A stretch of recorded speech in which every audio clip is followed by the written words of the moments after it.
जय हिंद दोस्तों, स्वागत है आपका एग्जाम पार यूट्यूब चैनल में। आज की क्लास में आप सभी के लिए लेकर आए हैं हिंदी में महत्वपूर्ण क्वेश्चन आंसर। तो वीडियो को लाइक, चैनल को सब्सक्राइब अवश्य कर लीजिएगा। और रोज आप सभी के लिए क्लास लाई जाती है, महत्वपूर्ण क्वेश्चन आंसर आप सभी के लिए यहाँ पर करवाए जाते हैं। तो चलिए स्टार्ट करते हैं आज के इस महत्वपूर्ण क्लास को। उससे पहले आप सभी के लिए बता दें कि हिंदी साहित्य में अगर आपके लिए 6000 वस्तुनिष्ठ प्रश्न की पीडीएफ परचेस करना है, मात्र 150 रुपये में ये पीडीएफ आप सभी के लिए मिल जाएगी। 150 रुपये की पीडीएफ है। हिंदी व्याकरण में टॉपिक वाइज वस्तुनिष्ठ प्रश्न की पीडीएफ 100 रुपये में मिल जाएगी।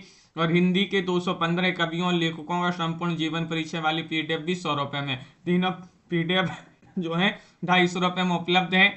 9399553966 पर आप संपर्क करिएगा। हिंदी साहित्य में अगर आपके लिए बुक मंगवाना है, गद्य साहित्य पद्य साहित्य की दोनों बुक आप सभी के लिए उपलब्ध है। 1300 रुपये में दोनों बुक मिल जाएंगी, जिसमें आपका पूरा संपूर्ण साहित्य क्रमबद्ध और विस्तृत साहित्य मिलेगा। तो जिनके लिए परचेज करना है बुक, आप संपर्क करिएगा। और आज का अपने यहाँ पर पहला क्वेश्चन यहाँ पर दिया गया है, देखते हैं क्या दिया गया है। यहाँ पर पुष्पदंत किस शताब्दी के कवि माने जाते हैं, ये आप सभी के लिए यहाँ पर क्वेश्चन नंबर 1 में सही आंसर बताना है। ये 8वीं शताब्दी, 7वीं शताब्दी, 10वीं शताब्दी, 11वीं शताब्दी।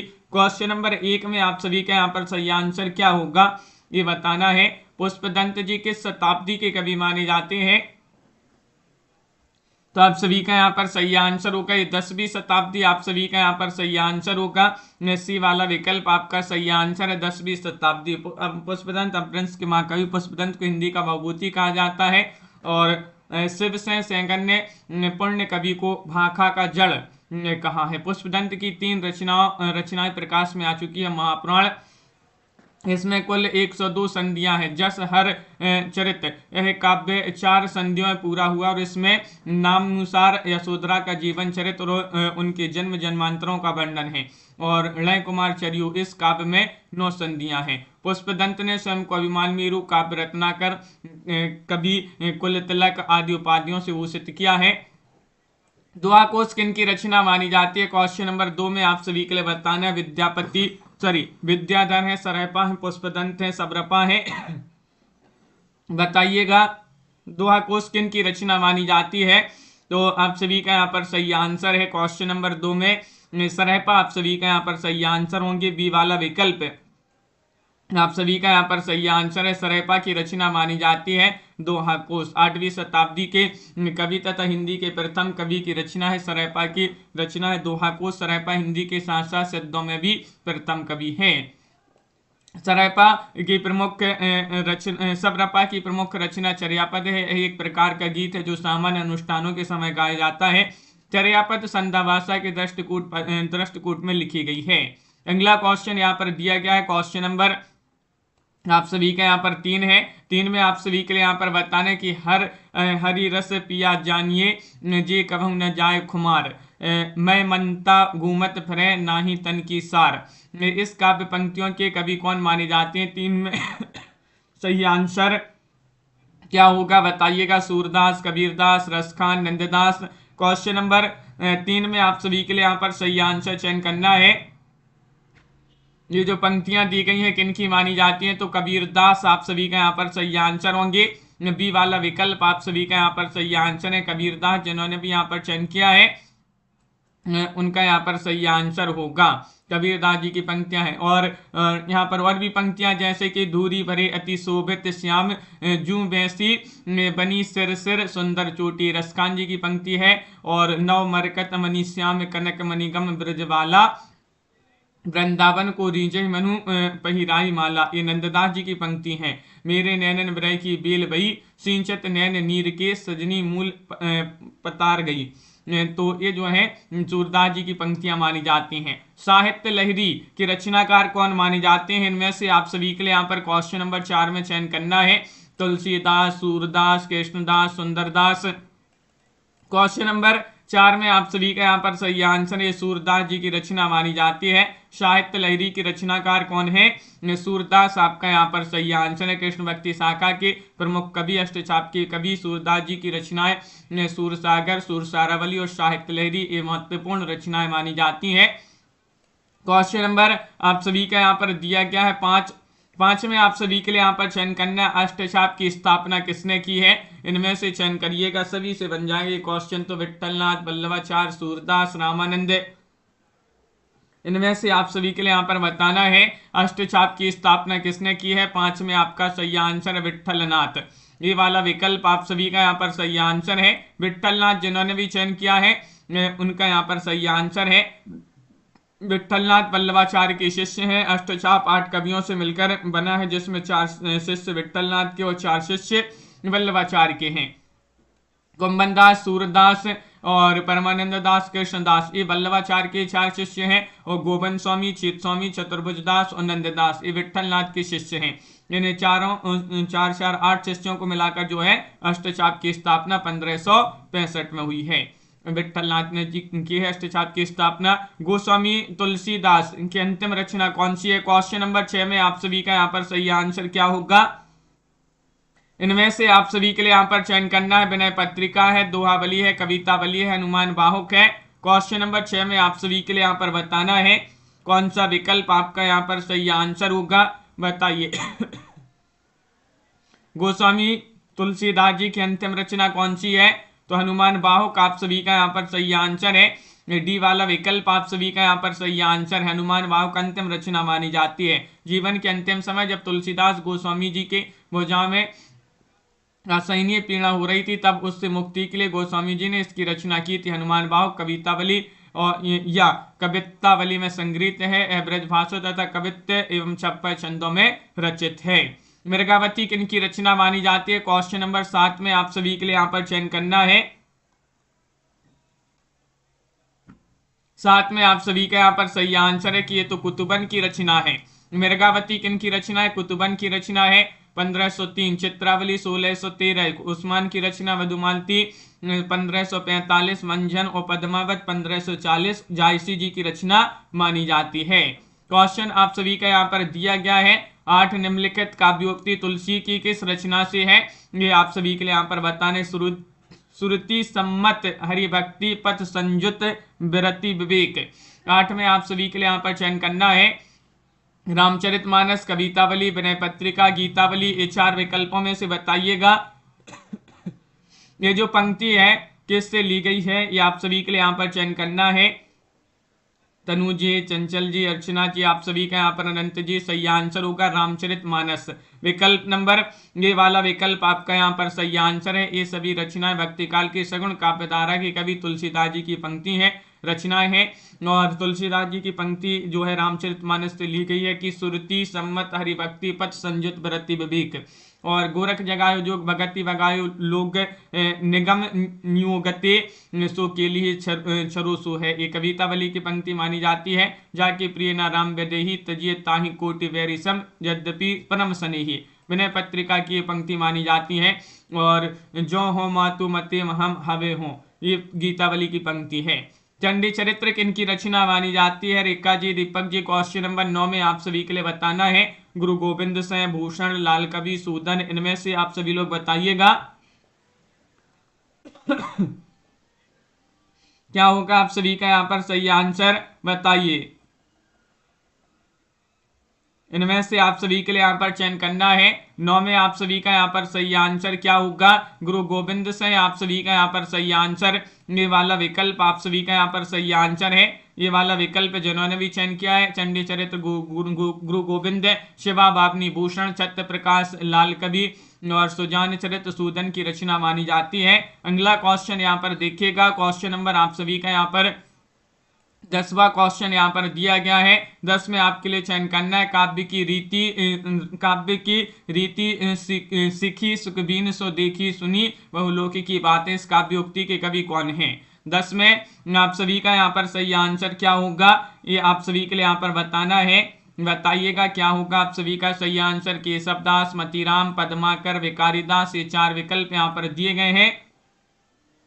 और आप सभी का यहाँ पर 10 में भिखारीदास जी जो हैं उन्हीं की पंक्ति मानी जाती है। विकल्प है आपका यहाँ पर डी वाला विकल्प भिखारीदास आपका सही आंसर है। काव्य निर्णय से पंक्ति ली गई है। फागु की वीर अबीरन में गई गोविंद ली गई भीतर गोरी, ये पद्माकर की पंक्ति है। कुंदन को रंग फीको लगे झलके नति अंगनी चारों गोराई, ये मतीराम की पंक्ति है। जदपि सुजाति सुलक्षणी सुब्रन सरस सुभृत्य की भूषण बिनु न ब्राजई, कविता वनिता मित्य की शब्दास जी की पंक्ति मानी जाती है।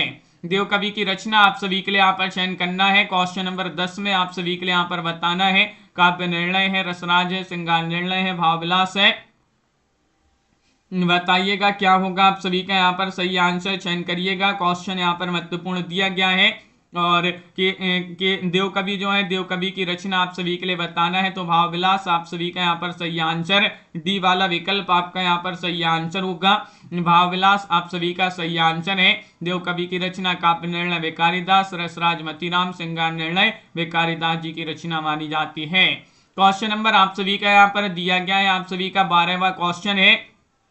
बताइएगा शब्द शक्ति के विषय में निम्नलिखित में से कथन किसका है। अविदा उत्तम काव्य, मध्य लक्षणाहीन, या फिर अदम व्यंजना रसप्रस, उल्टी कथ नवीन। ये आप सभी के लिए बताना है कि शब्दास में कालिदास, देव कवि, चिंतामणि, इनमें से आप सभी के लिए यहाँ पर चयन करना है। क्या होगा आप सभी का यहाँ पर सही आंसर। क्वेश्चन नंबर 12 यहाँ पर दिया गया है। डीके जी, सावन जी, आप सभी का यहाँ पर सही आंसर होगा। देव कवि जो है उन्हीं के पंक्तियां मानी जाती, उन्हीं का कथन है। सी वाला विकल्प आप सभी का यहाँ पर सही आंसर है। देव कवि सही आंसर होंगी। और यहाँ पर और भी पंक्तियां दी गई हैं, जैसे कि यहाँ पर है कि आंखें मंदीबे के मिस्र आनी, अचानक पीठी उरोज लगावे, केहूं कहूं मुस्काए चिते, अगर आए अनुपम अंग दिखावे। चिंतामणि की तरफ, चिंतामणि जो है उन्हीं की पंक्ति है। और अधर मधुरता कठिनता कुछ तिसनता त्योर, रस कवित्व परिपक्वता जाने रसिक न और, ये कालिदास जी की पंक्ति है। यद्यपि सुजाति सुलक्षणी सुवर्ण सरस सुभृत्य, भूषण बिनु न ब्राजई, कविता वनिता मित्य की शब्दास जी की पंक्ति मानी जाती है। अगला क्वेश्चन है 13वां क्वेश्चन यहाँ पर दिया गया है कि कौन सा मतीराम का ग्रंथ नहीं है। 13 में आप सभी के लिए यहाँ पर चयन करना है। क्या होगा आपका यहाँ पर सही आंसर,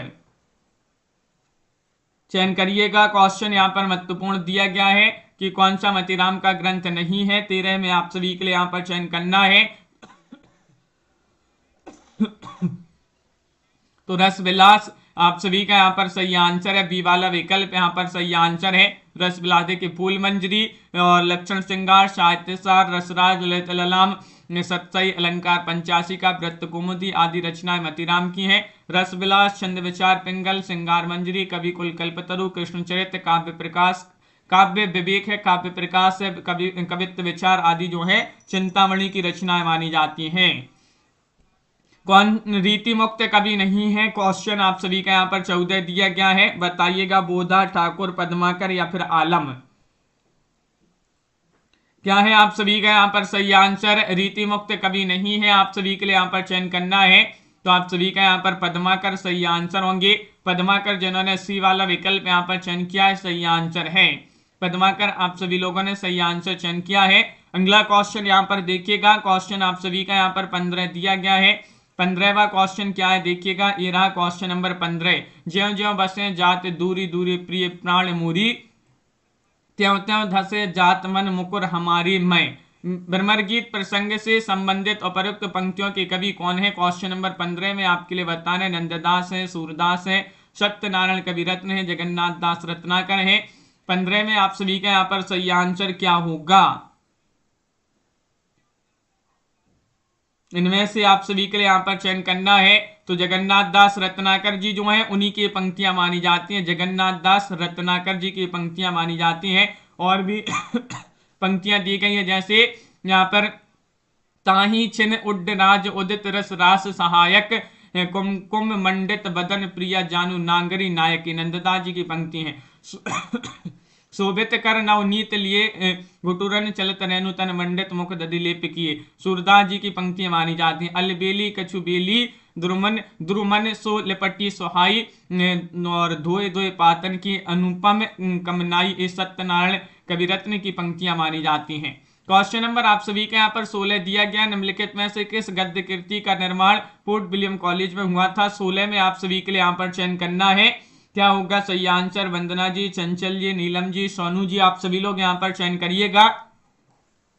कौन सी वह गद्य कृति जिसका निर्माण पोर्ट विलियम कॉलेज में हुआ था? तो आप सभी का नासिकेतोपाख्यान सही आंसर है।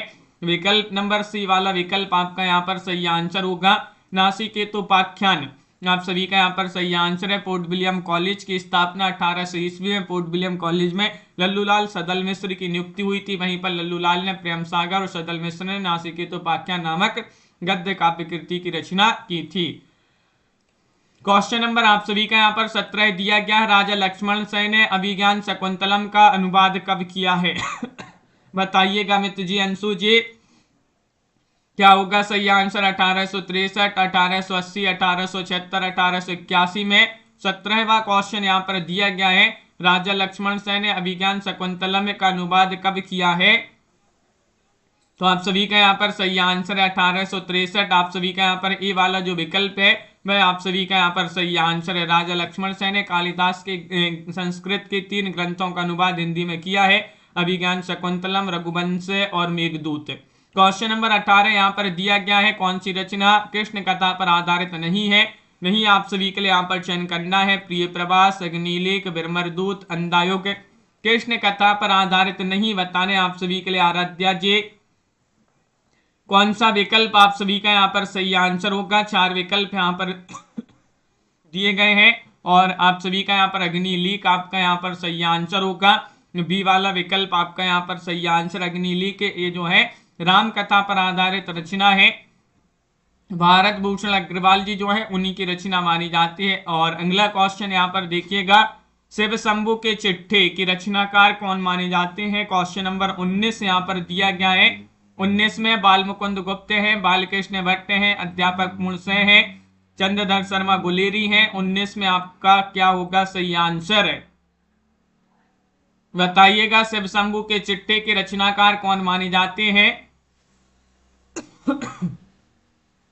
तो आप सभी का यहाँ पर सही आंसर है बालमुकुंद गुप्त जी जो है वह आप सभी का यहाँ पर सही आंसर है। शिव शंभु के चिट्ठे बालमुकुंद गुप्त जी का प्रसिद्ध व्यंग निबंध, इसमें तत्कालीन गवर्नर जनरल लॉर्ड कर्जन की भारत विरोधी कारनामों पर ओजपूर्ण, तीखी एवं व्यंग्यात्मक शैली में प्रहार किया गया है। गुप्त जी बंगभाषा और भारत मित्र पत्रिका के संपादक भी रही है। क्वेश्चन नंबर आप सभी का यहाँ पर दिया गया 20वां क्वेश्चन है। 20 में आप सभी के लिए यहाँ पर चयन करना है, जो घनीभूत पीड़ा थी मस्तक में स्मृति सी छाई, दुर्दिन में आंसू बनकर वह आज बरसने आई। उपरोक्त काव्य पंक्तियां किस कवि की मानी जाती हैं? 20 में आप सभी के लिए यहाँ पर चयन करना है, बताइए, चयन करिएगा। राजन जी आप सभी का यहाँ पर सही आंसर होगा प्रियंका जी 20 में जयशंकर प्रसाद। सी वाला विकल्प आप सभी का यहाँ पर सही आंसर होंगे। जयशंकर प्रसाद जी की जो पंक्तियां हैं वह उन्हीं की मानी जाती हैं। आंसू जो रचना है उसी से ली गई हैं। और भी यहाँ पर पंक्तियां जैसे बेमुस्कुराते फूल नहीं जिनको आता है मुरझाना, बेतारों के दीप नहीं जिनको आता है बुझ जाना, ये महादेव वर्मा जी जो है उन्हीं की पंक्तियां मानी जाती हैं। हम कौन थे, क्या हो गए और क्या होंगे अभी? आओ विचारें आज मिलकर ये समस्याएं सभी मैथिली शरण गुप्त जी की पंक्तियां भारत भारती से ली गई हैं। क्वेश्चन नंबर आप सभी का यहाँ पर दिया गया है 21। देखे धाय तुम यो हनहूत, धो दिया श्रेष्ठ कुल धर्म दूत, राम के नहीं काम के सुत कहलाए। उपरोक्त काव्य पंक्तियां जो है किस काव्य रचना से हैं? बताइएगा, चयन करिएगा। साकेत से या फिर तुलसीदास, राम की शक्ति पूजा, संशय की एक रात, इनमें से आप सभी के लिए यहाँ पर बताना है। 21 में आप सभी का यहाँ पर सही आंसर होगा विकल्प नंबर बी तुलसीदास। आप सभी का यहाँ पर सही आंसर है बी वाला विकल्प यहाँ पर जिन्होंने भी चयन किया है तुलसीदास, वह आपका यहाँ पर सही आंसर। निराला की रचना जो है उसी से पंक्तियां ली गई हैं। और भी पंक्तियां, आशब्द अधरों का सुनाभास, मैं कभी हूं पाया है प्रकाश, निराला जी की पंक्तियां सरोज स्मृति से ली गई हैं। वेद ने तुम भी भली बनी, पाई मैंने आज तुझे में अपनी चाह घनी, इस साकेत मैथिली शरण गुप्त जी की पंक्तियां मानी जाती हैं। क्वेश्चन नंबर आप सभी का यहाँ पर 22 दिया गया, निम्नलिखित में से कौन सा खंड काव्य रामनेश त्रिपाठी का नहीं है? 22 में मिलन, पथिक, नहुष, स्वप्न, इनमें से आप सभी के लिए बताना है। नहीं चयन करना है आप सभी के लिए, तो आप सभी का यहाँ पर सही आंसर होगा 22 में विकल्प नंबर सी नहुष आपका यहाँ पर सही आंसर है। नहुस जिन्होंने भी चयन किया है उनका यहाँ पर सही आंसर होगा नहुस मैथिली शरण गुप्त जी की रचना मानी जाती है नहुस। क्वेश्चन नंबर आप सभी का यहाँ पर 23 दिया गया है। 23वां क्वेश्चन है, देखिएगा यहाँ पर क्या दिया गया है। कविता दो शब्दों के बीच की नीरवता में रहती है। काव्य भाषा के संबंध में उपयुक्त मत किसका है? क्वेश्चन नंबर 23 में आपका सही आंसर होगा नामवार से है या फिर रामस्वरूप चतुर्वेदी, शमशेर बहादुर से है, आगे बताइए। 23 में आप सभी के लिए यहाँ पर चयन करना है। 23 में क्या होगा सही आंसर, इनमें से चयन करिएगा। तो आपका यहाँ पर सही आंसर अज्ञे जी जो है वह आपका यहाँ पर सही आंसर होंगे अज्ञे जी। अज्ञे आपका यहाँ पर सही आंसर है। सच्चिदानंद हीरानंद बादशाह अज्ञे सही आंसर है। निस्सहाय हिंदू उपन्यास के लेखक कौन माने जाते हैं? क्वेश्चन नंबर 24 में आप सभी के लिए बताना है। तो सही आंसर निस्सहाय हिंदू के रचनाकार माने जाते हैं कौन? राधा कृष्ण दास जी जो हैं वही माने जाते हैं। बी वाला विकल्प आप सभी का यहाँ पर सही आंसर है। राधा कृष्ण दास जी की रचना मानी जाती है निस्सहाय हिंदू। और परीक्षा गुरु श्रीनिवास दास की रचना है 100 जान 100 जान। बालकृष्ण भट्ट सौदामिनी राधाचरण गोस्वामी की रचना है। और श्रीनिवास दास कृत उपन्यास परीक्षा गुरु को आचार्य रामचंद्र शुक्ल जी ने हिंदी का प्रथम उपन्यास श्रीनिवास दास जी को प्रथम उपन्यासकार मानते हैं। मुन्नी मोबाइल किनका उपन्यास माना जाता है? 25 में आप सभी के लिए यहाँ पर चयन करना है, बताइएगा। 25 में आपका सही आंसर क्या होगा? ये यूथ कंपटीशन टाइम्स की बुक है, ये ओल्ड पेपर है यूजीसी नेट के। और क्वेश्चन नंबर 25 में आपका सही आंसर होगा प्रदीप सौरभ, आप सभी का यहाँ पर सही आंसर होंगे। प्रदीप सौरभ की रचना मानी जाती है उपन्यास विधा की मुन्नी मोबाइल। महबूरी सैल्ला महुआ मांझी जी का उपन्यास है। मृत्युगंध जीवन गंध रीता शुक्ला जी का उपन्यास है। और मुर्दिया तुलसीराम जी की रचना है आत्मकथा विधा की। यहाँ पर और भी क्वेश्चन दिए गए हैं, जैसे कि यहाँ पर निम्नलिखित में से कौन सा नाटक श्रीनिवास दास का नहीं है? नहीं आप सभी के लिए बताना। रणधीर प्रेम मोहिनी, महारानी पद्मावती, तप्ता संवरण, संयोगिता स्वयंवर। 26 में आप सभी के लिए यहाँ पर चयन करना है, क्या होगा आप सभी का यहाँ पर सही आंसर। निम्नलिखित में से कौन सा नाटक श्रीनिवास दास का नहीं है? तो महारानी पद्मावती आपका यहाँ पर सही आंसर होगा। महारानी पद्मावती आप सभी का यहाँ पर सही आंसर है। विकल्प आपका यहाँ पर बी वाला विकल्प सही आंसर होगा। देखिएगा, रणधीर प्रेम मोहिनी, तप्ता संवरण, संयुक्ता स्वयंवर, प्रहलाद चरित आदि लाला श्रीनिवास दास जी के नाटक हैं। पद्मावती, महाराणा प्रताप, दुखनी वाला आदि जो है राधा कृष्ण दास जी के नाटक माने जाते हैं। अगला क्वेश्चन यहाँ पर दिया गया है, 27वां क्वेश्चन है। निम्नलिखित में से भारतेंदु जी का कौन सा नाटक प्रबोध चंद्रोदय की प्रतीकात्मक शैली से प्रभावित है? इनमें से आप सभी के लिए बताना है। अंधे नगरी है, विश्वसदम है, भारत दुर्दशा है, वैदिक हिंसा हिंसा न भवती। 27 में आप सभी के लिए यहाँ पर चयन करना है। और 27 में भारत दुर्दशा आपका यहाँ पर सही आंसर होगा। भारत दुर्दशा भारतेंदु जी का नाटक प्रबोध चंद्रोदय की प्रतीकात्मक शैली से प्रभावित है। यहाँ पर वैदिक की हिंसा हिंसा न भवती प्रहसन है, 1873 का प्रकाशन है। विश्वोत्तम 1876 ये जो है एक बाढ़ यानी कि एक पात्रीय नाटक है। और प्रेम योगिनी 1875 4 अंकों की नाटिका है। चंद्रावली भी एक नाटिका 1876। भारत दुर्दशा 1880 नाट्य या रासा के या लाश रूपक है। नील देवी 1881 गीति रूपक है। अंधे नगरी 1881 प्रहसन है। सती प्रताप 1883 ये जो है पौराणिक नाटक है। इनमें से बताना अनंत देवी प्रसाद जी के किस नाटक की पात्र हैं? 28 में बताइएगा। प्रिया जी क्या होगा आप सभी का यहाँ पर सही आंसर? डीके जी क्वेश्चन आप सभी का यहाँ पर 28 दिया गया। राज्यश्री, स्कंदगुप्त, ध्रुव स्वामी, विशाख। तो स्कंदगुप्त आप सभी का यहाँ पर सही आंसर है। बी वाला विकल्प आपका यहाँ पर सही आंसर है। राज्यश्री में सूरमा और राज्यश्री है पात्र। 1915 इसका प्रकाशन। स्कंदगुप्त है 1928 पृथ्वी सेन, पुरुगुप्त, भट्टारक, देवसेना, विजयानंद देवी इसके पात्र हैं। ध्रुव स्वामी 1933 चंद्रगुप्त, रामगुप्त, शिखर स्वामी और ध्रुव स्वामी इसके पात्र हैं। वैशाख गुप्त जो है वह चंद्र लेखा इसके पात्र हैं। विशाखा और 1921 इसका प्रकाशन है। यहाँ पर बताना है मंगल का विधान करने वाले दो भाव हैं, किसका कथन है बताइए। 29 में आप सभी के लिए यहाँ पर चयन करना है। दीपक जी, मंगल का विधान करने वाले दो भाव हैं, किसका कथन है। ए 29 में आपका सही आंसर रामचंद्र शुक्ल जी जो है उन्हीं का ये कथन माना जाता है। आचार्य रामचंद्र शुक्ल आप सभी का यहाँ पर सही आंसर होंगे। ये रामचंद्र शुक्ल जी का कथन है। आचार्य रामचंद्र शुक्ल लोक मंगल की बात करते हैं। क्वेश्चन आप सभी का यहाँ पर देखिएगा क्या दिया गया है। यहाँ पर 30वां क्वेश्चन है। यहाँ पर बताना है कि सतबोद्रेकाद खंड स्वप्रकाश नंद चिन्मय वेदांत वेदांत रस स्पर्श शून्यो ब्रह्म स्वाद सहोदर लोकोत्तर चमत्कार प्राण कैसे चित प्रमातृभि और स्वकारवद भिन्नित वे नायम स्वादत्ति रसः रस के विषय में उपर्युक्त स्थापना के साचार्य की मानी जाती है। 30 में आप सभी के लिए यहाँ पर चयन करना है। तो आप सभी का यहाँ पर सही आंसर होगा आचार्य विश्वनाथ जो है उन्हीं के जो है रस से संबंधित स्थापना है। और रस के संदर्भ में साहित्य दर्पण में उद्धृत आचार्य विश्वनाथ का ये कथन दिया गया है। निम्नलिखित में से कौन सा नाटक कालिदास के चरित्र से संबंधित नहीं है। 41 में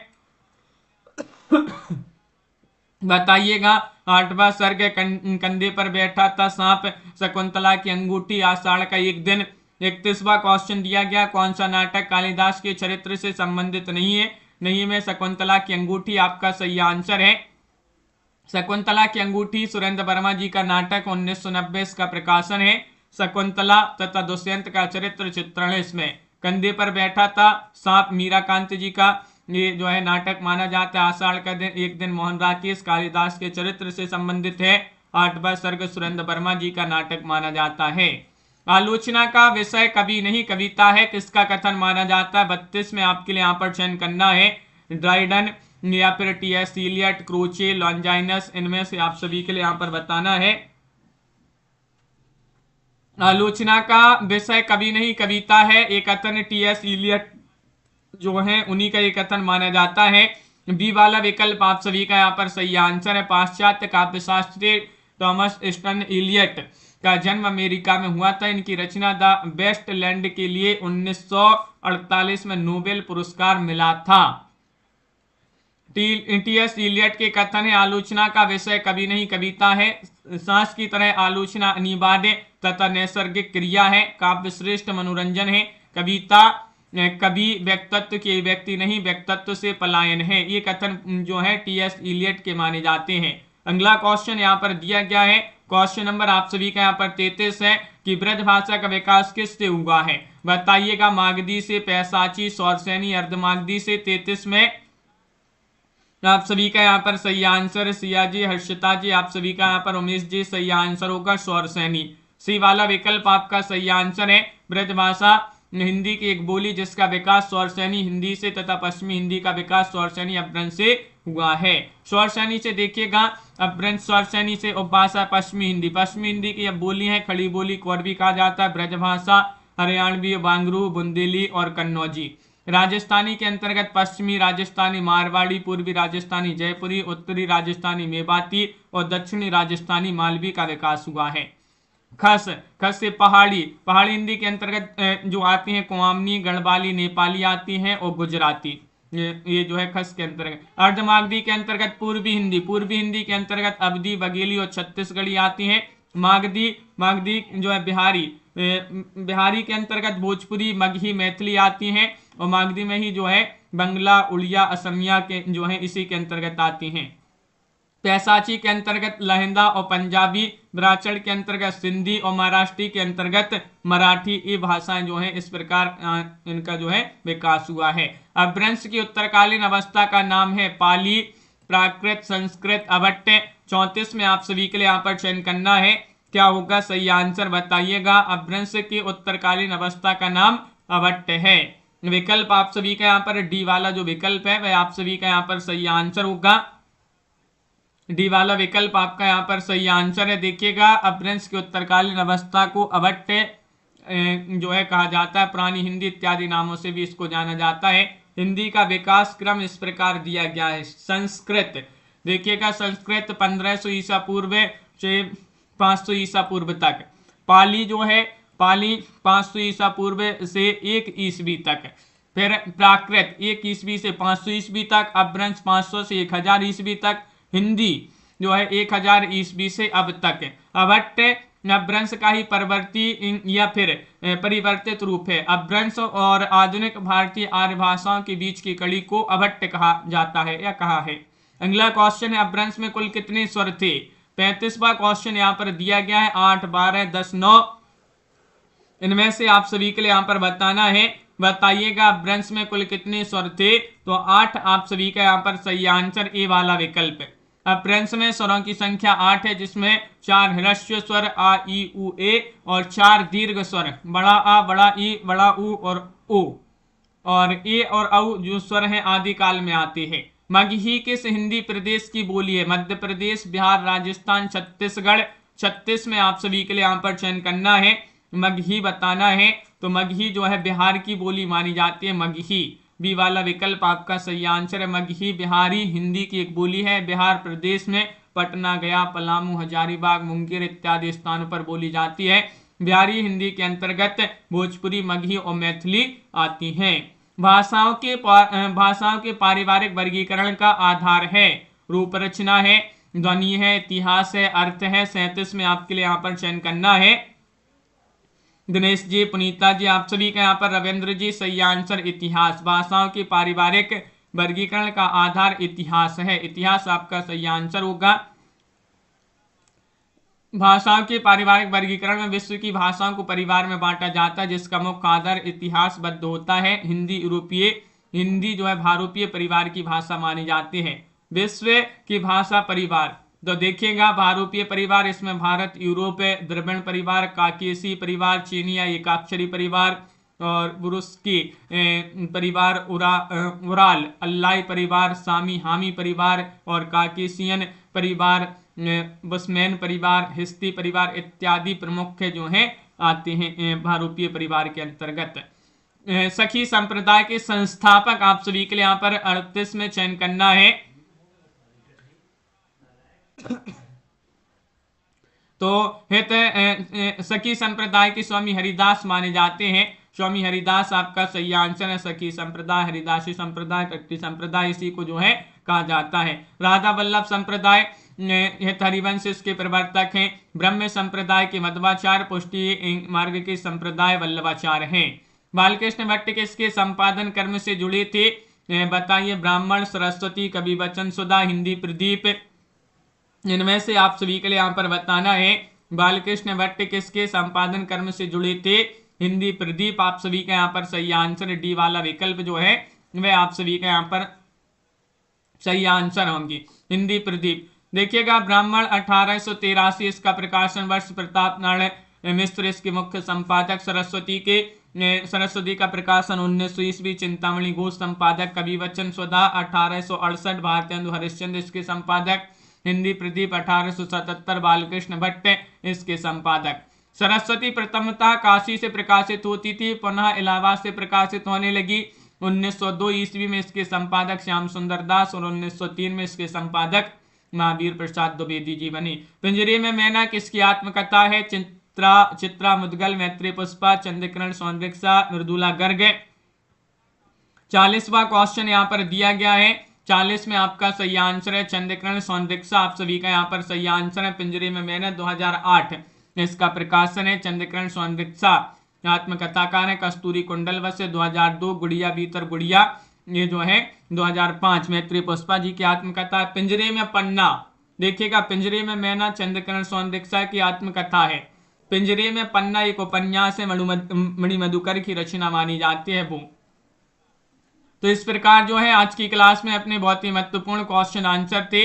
वीडियो को लाइक और चैनल को सब्सक्राइब अवश्य कर लीजिएगा। हिंदी साहित्य में 6000 वस्तुनिष्ठ प्रश्न की पीडीएफ जिनके लिए परचेस करना है, 6000 प्रश्न होंगे इस पीडीएफ में। मात्र 150 रुपए की पीडीएफ है। 9399553966 पर आप संपर्क करिएगा। हिंदी साहित्य में अगर आपके लिए बुक मंगवाने, गद्य साहित्य, पद्य साहित्य की, ये 1300 रुपए में आप सभी के लिए दोनों बुक मिल जाएंगी। हिंदी साहित्य में 215 कवियों और लेखकों का संपूर्ण जीवन परिचय वाली पीडीएफ 100 रुपए की है। तीनों पीडीएफ अगर आप साथ में परचेस करोगे तो 250 रुपए की तीनों पीडीएफ आप सभी के लिए मिल जाएंगी। दोनों बुक भी आप सभी के लिए उपलब्ध हैं। तो बहुत बहुत धन्यवाद आप सभी का। वीडियो को लाइक अवश्य कर लीजिएगा। ये नंबर यहाँ पर दिया गया है, जिनके लिए बुक पीडीएफ जो भी परचेस करना है एक बार आप संपर्क अवश्य करिएगा। और मिलते हैं शाम को 4 बजे वाली क्लास में, तो वहाँ पर भी आपके लिए महत्वपूर्ण क्वेश्चन आंसर करवाए जाते हैं 4 बजे वाली क्लास में, तो उसमें आप सभी लोग अवश्य जुड़िएगा। बहुत बहुत धन्यवाद आप सभी का। इसी तरह के क्वेश्चन आंसर आप सभी के लिए रोज इस क्लास में 9:10 पर ही सुबह अपनी क्लास होती है। जुड़िएगा इस क्लास में, महत्वपूर्ण क्वेश्चन आंसर आप सभी के लिए करवाए जाएंगे। मिलते हैं अगली क्लास में। जय हिंद।